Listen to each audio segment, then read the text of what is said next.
বিসমিল্লাহির রহমানির রহিম। আল্লাহ রাব্বুল আলামিন বলেন, ইন্নামাল মুমিনুনা আল্লাযীনা ইযা যুকিরাল্লাহ। আল্লাহ বলছেন, মুমিন হতে গেলে পারে প্রথম যে শর্তটা তোমার থাকতে হবে, মেনটেন করতে হবে। প্রথম শর্ত আল্লাহ দিলেন মুমিনের। আল্লাহ বললেন, যে লোকটা মুমিন হবে ওই লোকটাকে দেখে চেনা যাবে। কি করে চেনা যাবে? ওই লোকটার প্রথম যেই বৈশিষ্ট্য তার মাঝে থাকবে, আল্লাহ রাব্বুল আলামিনের ভয়ে, আল্লাহ রাব্বুল আলামিনকে স্মরণ করে আল্লাহর জাহান্নামকে স্মরণ করবে। আল্লাহ রাব্বুল আলামিন যে মৃত্যুর পর কবর রেখেছেন, মৃত্যুর কষ্টকে স্মরণ করবে, কবরের আযাবকে স্মরণ করবে, আখিরাতের কথা লোকটা ভাববে, আর লোকটার চোখ দিয়ে অশ্রু বাইর হবে। লোকটা আল্লাহর ভয়ে ভীতু সন্ত্রস্ত হয়ে, লোকটা আল্লাহর ভয়ে কাঁপবে। এটা হলো মুমিনের প্রথম বৈশিষ্ট্য। কিভাবে? জি ভাই, আপনার এখানে অনেকে আছেন যারা চাষি মানুষ, চাষ করেন, আছেন না? চাষি প্রধান এলাকা, চাষ করেন। আপনি ধান লাগিয়েছেন, আপনার জমিতে ধানের চাষ করছেন, আপনি মাঠে গেছেন, আপনার জমিতে সরষা রয়েছে, আপনি মাঠে গেছেন। মাঠে যাওয়ার পর জমিতে বসে আছেন, হঠাৎ করে আপনার ব্রেনে একটা খবর চলে এলো। ব্রেন একটা কথা আপনাকে জিজ্ঞাসা করলো। ব্রেন বলল, রে আল্লাহর গোলাম, এই জমিটা, যে জমিটা তুমি চাষ করছো, আজকে তুমি মালিকানা করছো, এই জমিটা একদিন তোমার বাবার ছিল। তোমার বাবার ছিল তো ছিল, তোমার বাবা কার কাছ থেকে পেল? না, তার বাবার কাছ থেকে পেল। এই জমিটা একদিন তোমার দাদার ছিল, তোমার দাদার কাছ থেকে তোমার বাবা পেল, তোমার বাবার কাছ থেকে আজকে তুমি পেয়েছো, ওয়ারিশ সূত্রে আজকে তোমার জমি। কিন্তু একবার ভেবে দেখো, এই আসল জমিওয়ালা হলো তোমার দাদা। তোমার দাদা এই জমিতে চাষ করে তোমার ফুপুদেরকে মানুষ করেছে, বিবাহ শাদী দিয়েছে, তোমার আব্বুকে মানুষের মতো মানুষ বানিয়েছে।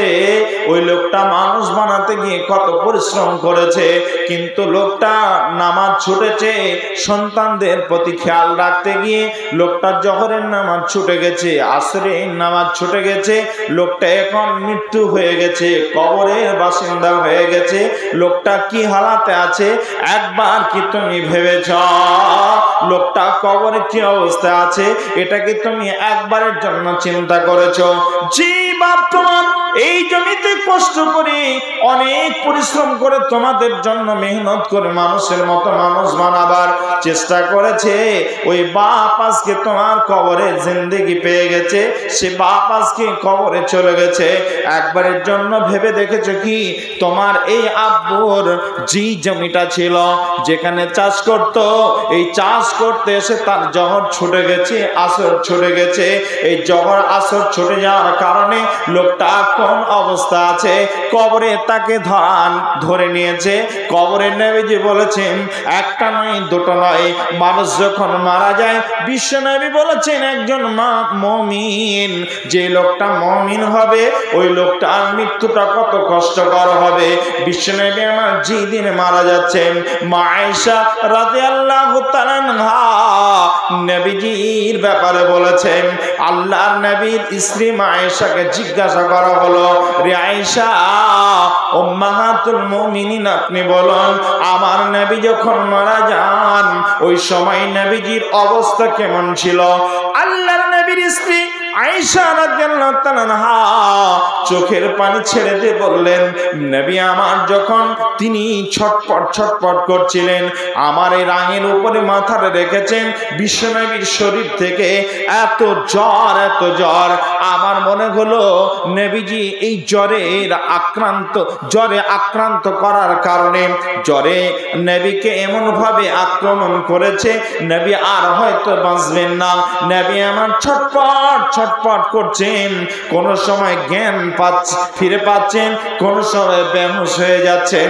তবে একটা কথা জেনে রেখো রে উম্মত, নবী যখন মারা যান সেই মুহূর্তে নবীর জ্ঞান ছিল, নবী জ্ঞান শূন্য অবস্থায় মারা যাননি। বিশ্ব নবী আমার ওই সময় ছটফট করছেন, মালাকুল মউত চলে এসেছে। আমি আয়েশা জিজ্ঞাসা করলাম, ইয়া রাসূলুল্লাহ, আপনার এই অবস্থা এত ভয়ানক কেন আমি অনুভব করছি? বিশ্ব নবী আমার চোখের পানি ছেড়ে দিয়ে ওই সময় বলেছিলেন, আয়েশা আমি এত কষ্ট অনুভব করছি রে আয়েশা, আমার কাছে মালাকুল মউত চলে এসেছে, আমি মৃত্যুকে কবুল করতে যাচ্ছি। তবে আয়েশা শুনে নাও, এই অবস্থায় আমার মনে হচ্ছে যেন আমার যত শিরা উপশিরা আছে, এই শিরা উপশিরা গুলোতে বিষাক্ত কাঁটা ভোঁকালে পারে যেমন কষ্ট হয়, আমার শরীরে আমি অতটাই কষ্ট অনুভব করছি। কে বলছেন? কার কথা? নবীজির কথা এটা। বিশ্ব নবী আমার মৃত্যুর সময় এই কষ্ট অনুভব করেছিলেন। হাদিসে এসেছে মুমিনের মৃত্যু হয় কিভাবে না, দুই ধরনের কষ্ট অনুভব করে মুমিন।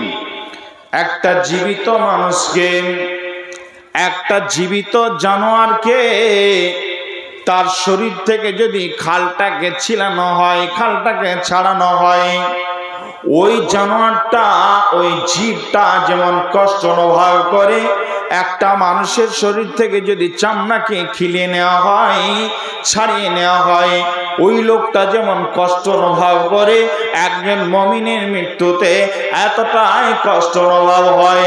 ও দামাইপুর এলাকার মুসলমান মা, আমার বোন, আপনাদের কাছে যে কথাগুলো বলছি শোনেন। আপনার আব্বা মারা গেছে, আপনার মা মারা গেছে, আপনার বোন মারা গেছে, আপনার স্বামী মারা গেছে, অনেকের প্রিয়তম স্ত্রী মারা গেছে, অনেকের সন্তান মারা গেছে। ওই মানুষগুলো যে মারা গেছে তাদের কথা আপনি কয়বার ভাবেন? আপনার আব্বার কথা আপনি কয়বার ভাবেন? আপনার মায়ের কথা আপনি কয়বার ভেবে ভেবে চোখের পানি ফেলেছেন? আপনি কি একবারের জন্য হাদিসটাকে স্মরণ করেছেন? আজকে স্মরণ করুন। আজকে হাদিসটা আপনার সামনে বলে যাচ্ছে। বিশ্বনবী বলেছেন এটা হলো মৃত্যুর খবর। আর কবরে যখন মানুষ চলে যাবে, মৃত্যুর পর তার আখিরাত শুরু হয়ে যাবে। আপনি জীবন যাপন করছেন, বিলাসবহুল জীবন যাপন করছেন, আপনার যে খাটটা দামি খাট, এই খাটে আপনি শুয়ে থাকছেন, যে বাড়িটা এসি রুম, এসি বাড়ি, আপনি যে পায়খানায় যাচ্ছেন, যে প্রসাব পায়খানা আপনি ইউজ করছেন, এটা হলো টাইলস পাড়া, মার্বেল পাড়া, আপনার বাড়িটা সমস্ত জায়গাতে টাইলস রয়েছে। ও যুবক, আমি তোমাদের সামনে শুধু এটাই বলতে চাই, দামাইপুর মুসলমান মা বোন, আপনাদের কাছে আমি এই ফিলিংসটা দিতে চাই। আজকে আপনি ভালো করে শুনে রাখেন, আমার কথাটা আপনি ধ্যান দিয়ে শোনার চেষ্টা করেন। আপনাকে শুধু কথা বলতে এসেছি, আমি নদিয়া থেকে কথা বলতে এসেছি। শুনে নিন, আপনার বাড়িতে যে স্ত্রীটা একটা রাত আপনাকে ছাড়া ঘুমাতে পারে না, যে এসি রুমে আপনি আর আপনার স্ত্রী ছাড়া আর আপনার কোলের সন্তান ছাড়া কেউ থাকে না, রাত্রি যাপন করেন, তার কোলের শিশুটাকে নিয়ে তিনজন থাকেন, ওই রুমে যদি আপনার হঠাৎ করে সন্ধ্যার সময় মৃত্যু হয়ে যায়, ওই রুমে আপনার লাশটা যদি থেকে যায়, ওই লাশটা যদি আপনার রুমেই থেকে যায়, ওই রুমে যদি আপনার লাশটা রাখা হয়, তাহলে বাড়িওয়ালা বলবে, আপনার স্ত্রী বলবে, এই ঘরে আমি আর থাকতে পারবো না।